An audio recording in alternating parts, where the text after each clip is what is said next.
Hey everybody, welcome to the video. It's Saturday, April 3rd. We're going to be breaking down both 5-game main slates that we have on DraftKings to kick off this weekend. We have a 5-game slate starting at 1 p.m. Eastern and a 5-game slate starting at 7 p.m. Eastern. There's a couple of games in between that are starting around 4 and 6 o'clock, but those are not on either of these slates, so we're just going to skip right over them.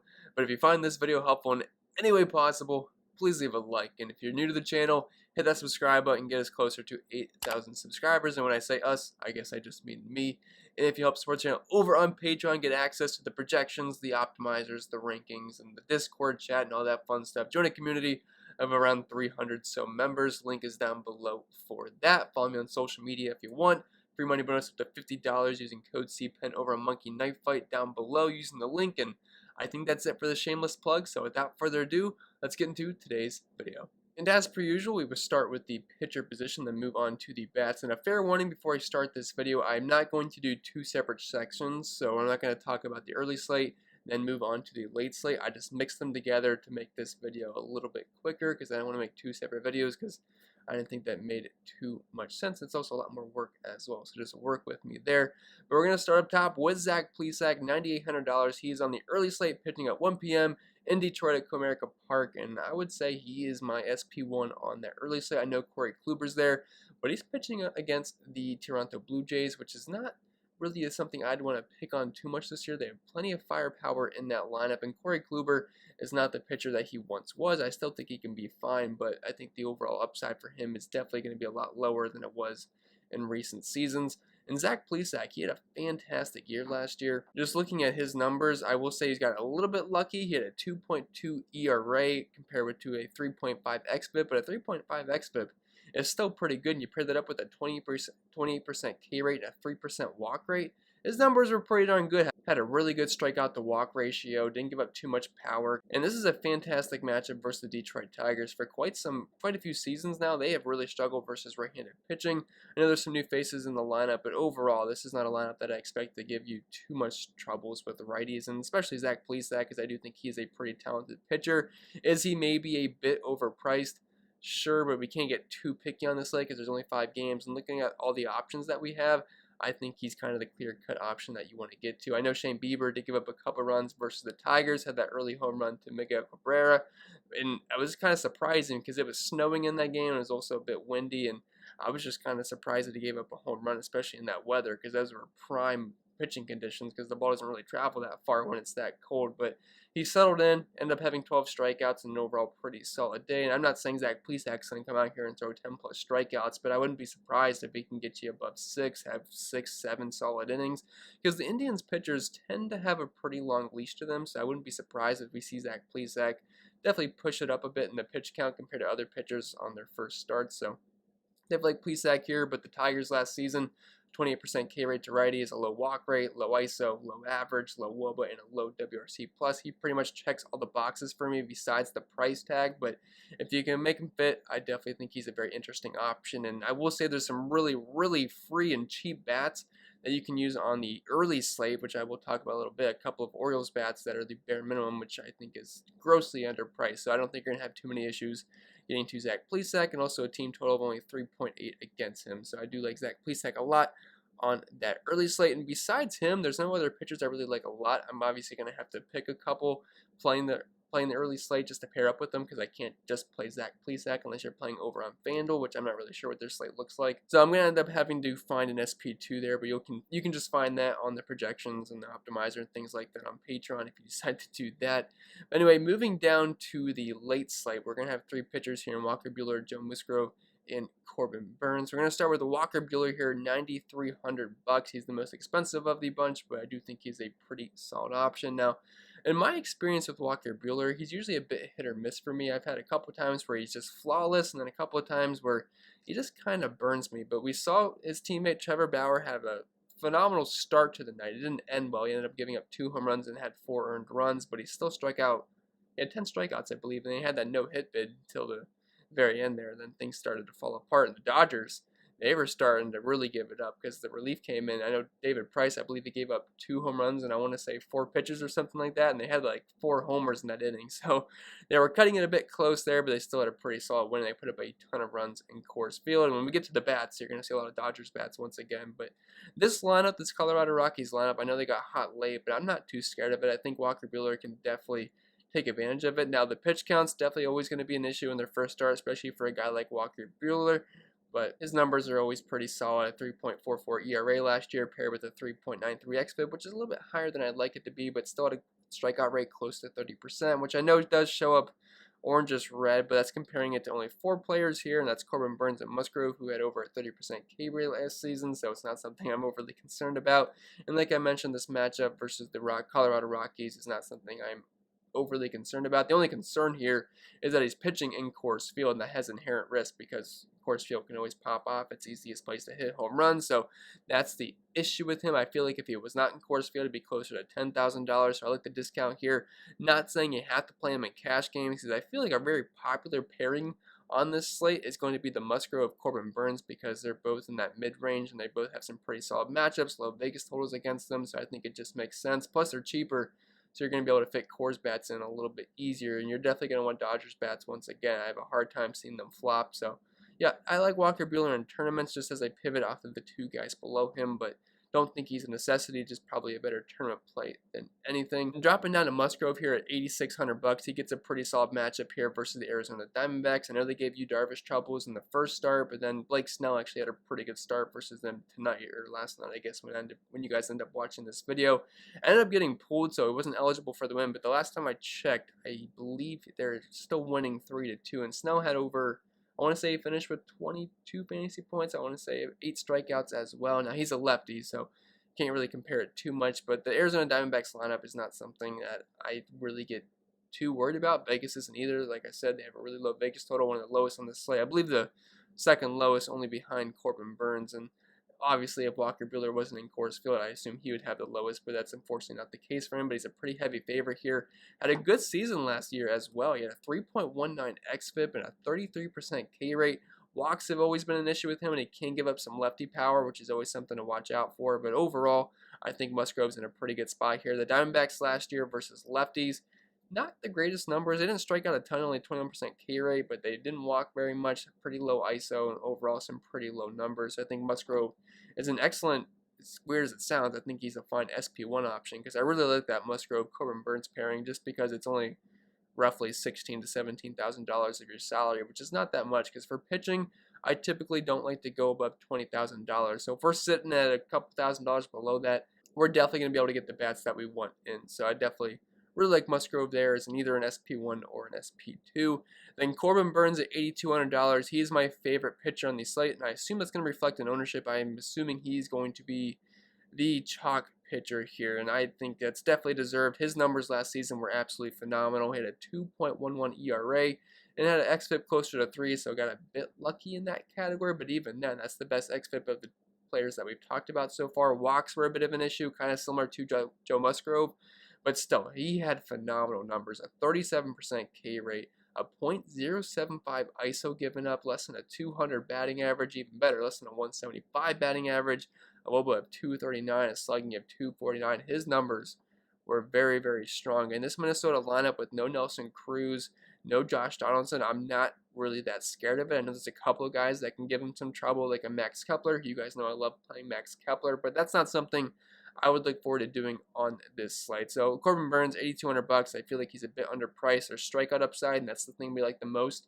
over in fantasy, especially on DraftKings, is we want strikeouts, because even if he does give up a couple runs, if he can get us close to 8 to 10 strikeouts, that'll make up for it very, very quick. So I definitely like Corbin Burns here at 3.52 applied team total against him. He's a slight favorite here. He's pitching up against Jose Barrios, who's a pretty solid pitcher in his own right. I could see him having a decent game versus Milwaukee, who did strike out a lot versus righties last year, but I'm a big fan of Corbin Burns. Love the price point. Favorite pitcher on the slate as of right now. I really don't see that changing throughout the day as well. And with that being said, guys, I think we can move on to the bats at this point. And a couple of these totals are not out yet, and I will explain why. And we're going to start off with a guy that doesn't have a total yet. It's Wilson Contreras here at $5,300. Very expensive catcher, but the reason this Cubs-Pirates game does not have a total right now is because Vegas likes to wait to see how the wind's blowing in the morning because they don't want to put a wrong line out. So it's a very important thing how the wind is blowing in Wrigley Field. If you don't know how, if you missed my opening day video where I explained the weather a bit and park factors and environment and things like that, Wrigley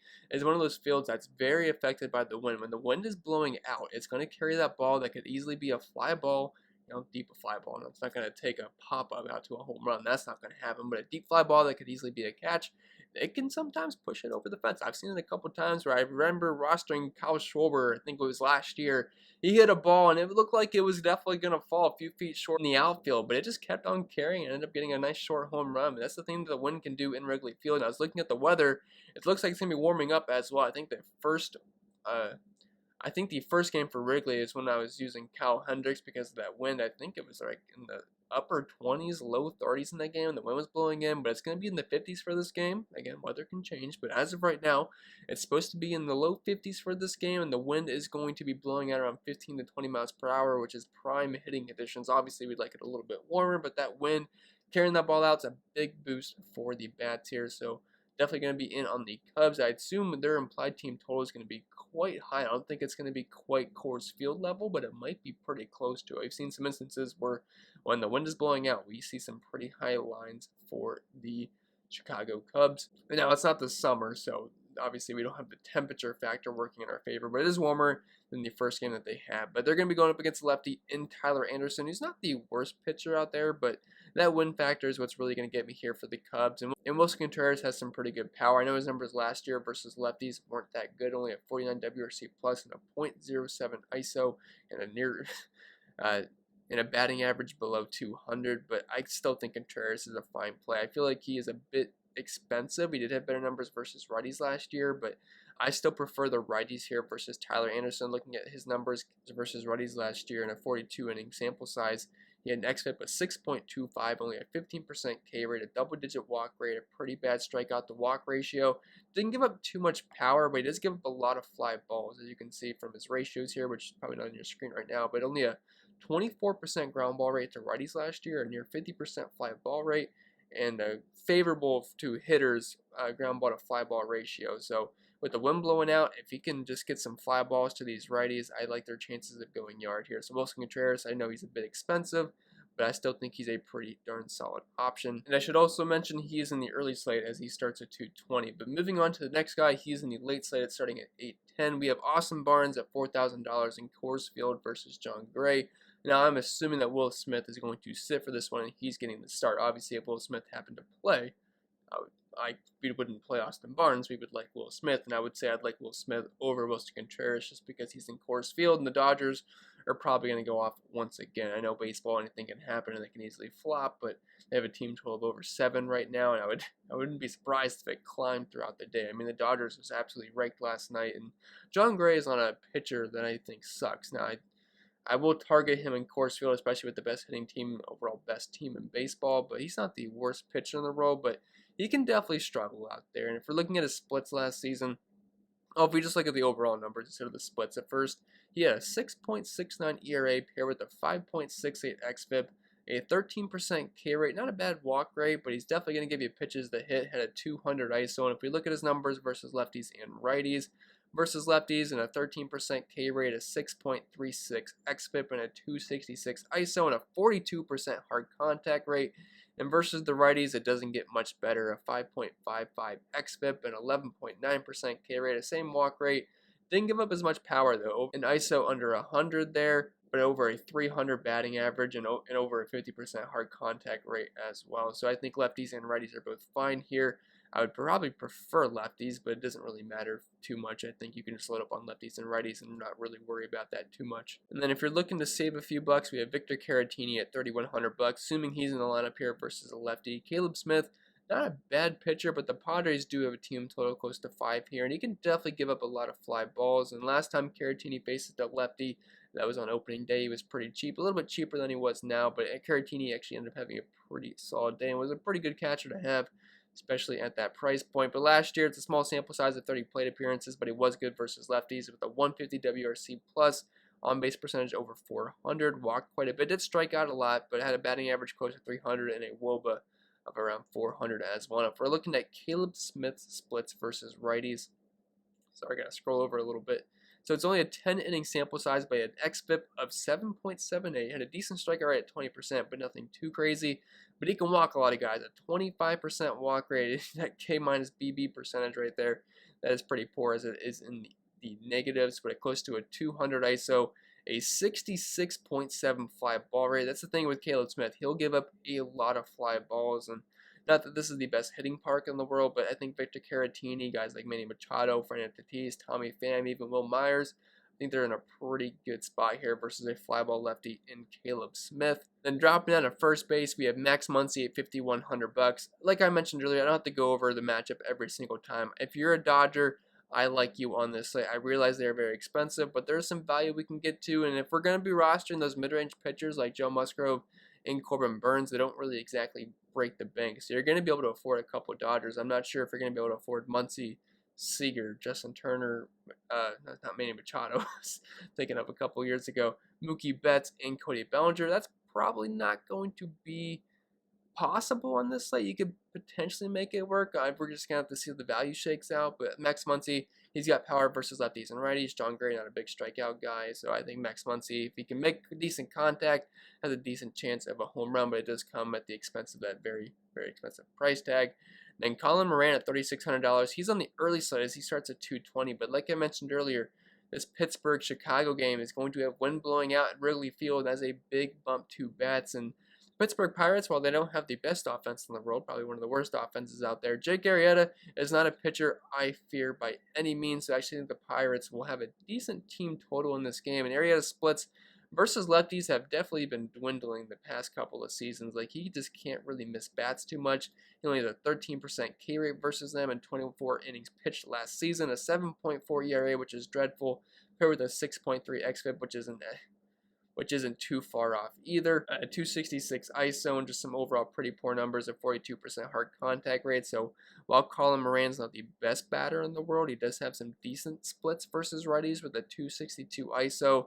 Will strike out quite a bit, but Jake Arrieta is not really a guy that's going to miss too many bats here. So Moran at $3,600 if you're playing the early slate, I definitely think he makes quite a bit of sense. But the thing is, if you're playing the early slate and you're not playing Trey Mancini, I'm not really sure what you're doing. He's an absolute cash game lock for me. I guess he's going to have so much ownership where if you want to fade him in tournaments, I guess that makes sense. But at $2,000, I think this is just an error on DraftKings' part.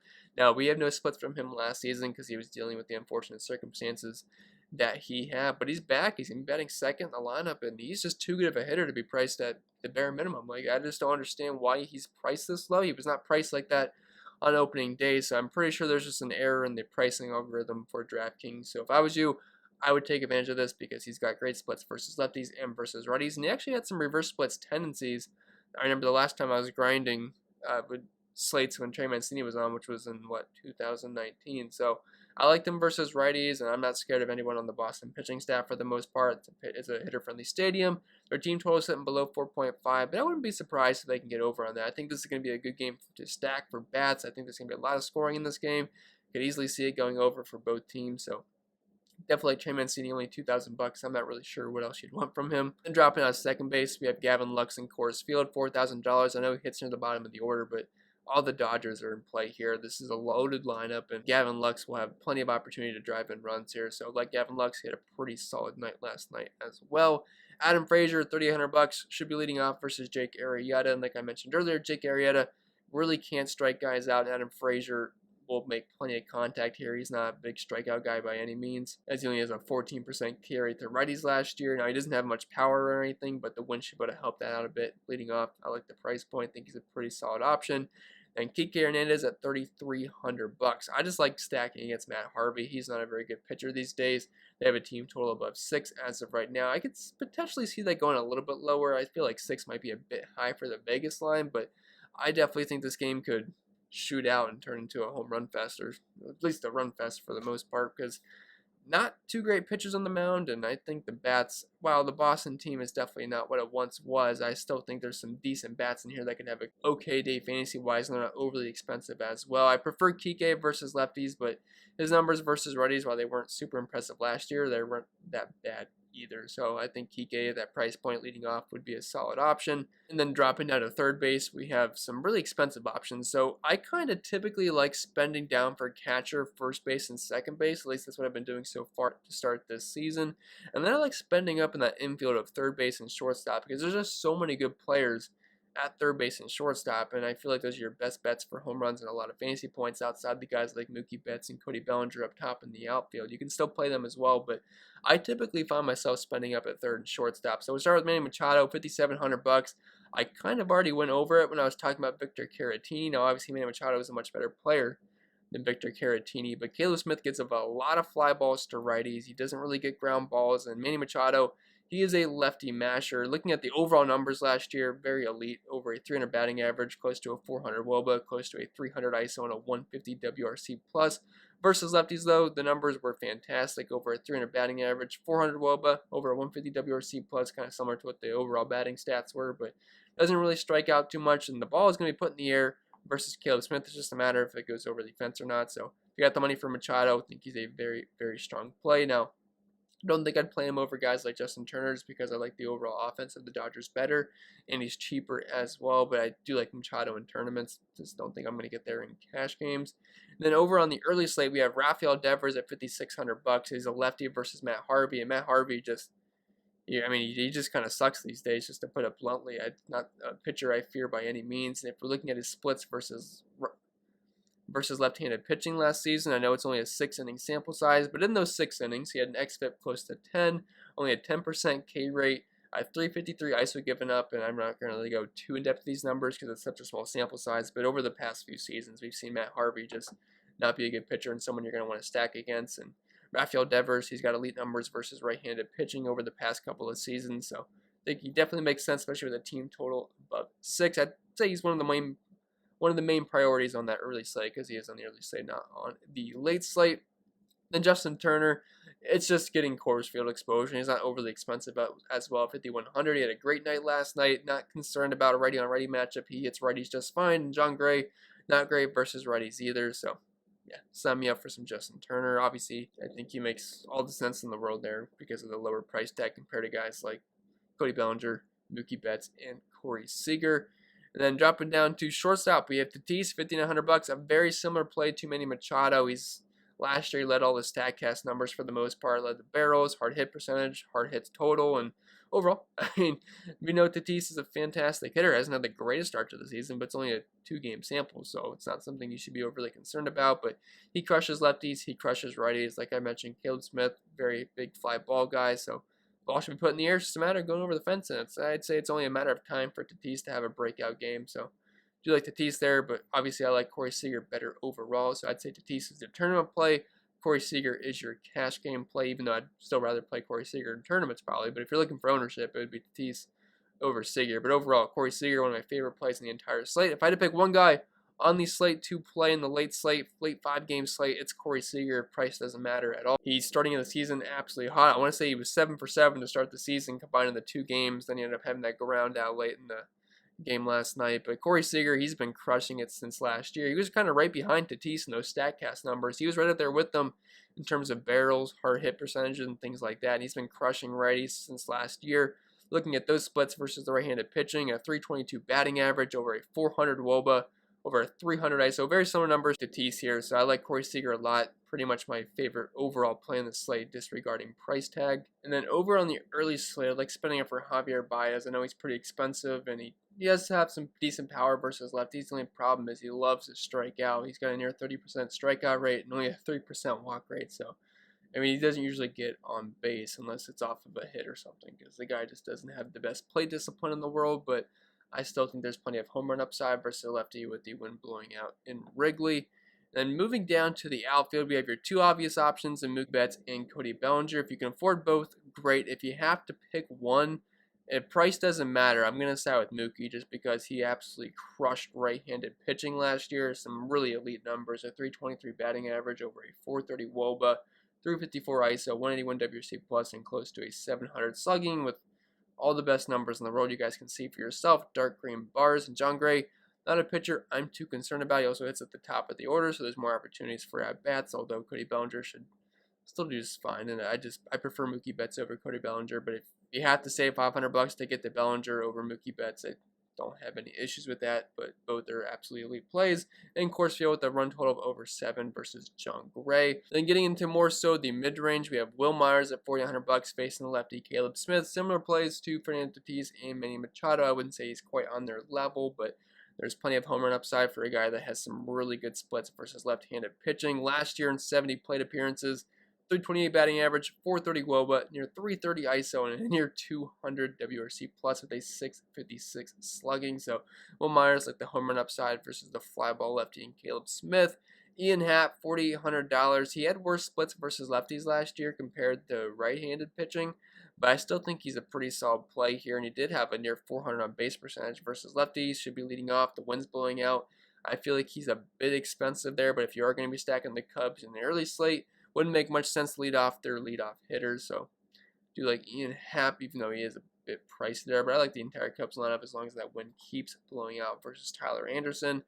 And then Alex Verdugo, so on the early slate, I like stacking up against Matt Harvey. Vegas would agree with that as well with their team total above 6. Obviously prefer Verdugo versus righties rather than I would versus lefties, but he did have some decent splits versus lefties last year. A 320 batting average, 350 WOBA, but if you're looking at the splits versus righties last season, still over a 300 batting average and some pretty decent numbers with a 200 plus ISO, 131 WRC plus, and over a 500 slugging with only a 16% K rate. So if you're going to be stacking up those Red Sox, you can get their, not the leadoff hitter, but at least close up to the top of the order for a pretty decent price point with some power upside as well. Then getting into the cheap outfielders here, we have a guy in the early slate, Brian Reynolds at $3,400. Switch hitter here, so he's going to have the platoon advantage on Jake Arrieta as a lefty. And like I mentioned earlier, Jake Arrieta splits versus lefties last year, just really the past couple of seasons. He can't really miss bats these days, so he's going to put the ball in play. And if you're looking at his splits versus righties last year, they weren't pretty. He did have a decent pop at 181, which compared to his other numbers are much better than everything else. So low batting average, low WOBA, but he did have a decent amount of power there. Did strike out quite a bit, but not too concerned about guys striking out versus Jake Arrieta too much. Plus that wind blowing out, it's definitely going to help these guys out. So I like the price point if you are interested in the Pittsburgh Pirates because of the wind blowing out in Wrigley. Then Tommy Pham, $3,300. I know he's not really done much the past couple of days, but this cheap and an offense that's got plenty of power on it. I mean, this is a loaded lineup. You have Machado, Tatis, Pham, Cronenworth's even pretty good. You have Will Myers there. There's Eric Hosmer as well, the lefty. But like the righties here versus Caleb Smith, we know Tommy Pham has some decent pop versus lefties. So leading off for a team that I like quite a bit on the late slate, $3,300, just too cheap for me. I'll probably continue eating that Tommy Pham chalk. Then Cedric Mullins, $2,000, leading off for Baltimore on the early slate starting at 1:10 p.m. Eastern. I just feel like he's way too cheap. He had a decent day today on their makeup game that got canceled on opening day. He was $2,000 or $2,100 in that game. I think he had, or on the, at least the original. I forget exactly what the price was because I think it was ended up being a showdown slate, but he had 2 hits in that game. Had a pretty decent day. I want to say he scored 12 fantasy points, but leading off here at the bare minimum for an offense that I think can at least put up some runs here versus the Boston team, which I'm not really overly concerned about their pitching staff whatsoever. If we're looking at Mullins splits last year versus right-handed pitching, we're not going to see a ton of power, but overall some decent numbers, over a 300 batting average, a 343 WOBA, 348 on base percentage. Did strike out a little bit, didn't really get the walks either, but you can't really complain too much for a guy that's the bare minimum leading off at $2,000. So do like Cedric Mullins for value on that early slate. Kind of similar to Trey Mancini, he's just too cheap to pass up. And if you want to fit in guys like Zach Plisack or another even good pitcher, maybe even a Corey Kluber if you want to go double spend up, guys like Mullins and Trey Mancini can make that work. But yeah, with that being said, guys, I think it's going to be it for the video, and I hope it was helpful. And if it was, make sure you leave a like. And if you're new to the channel, hit that subscribe button. It really helps me out. I really do appreciate it. You want access to my optimizer, which you can put 150 lineups, team stacks, player groups. My ownership projections are on there, my projections as well as rankings, and the Discord community and all those things, and the entire data sheet, which has more stuff that I do preview to you guys on YouTube, including the daily team sheet, which has all the teams listed, their rankings compared to everybody else, and updated batting orders and things like that. Link is down below, but I think that's pretty much it. Give me a follow on Twitter if you want. I do cover other sports like NASCAR every single week, which there's no race this week, but next week if you want to check those out. But yeah, hope you guys enjoy the start to your weekend. I'll see you guys on the Sunday video.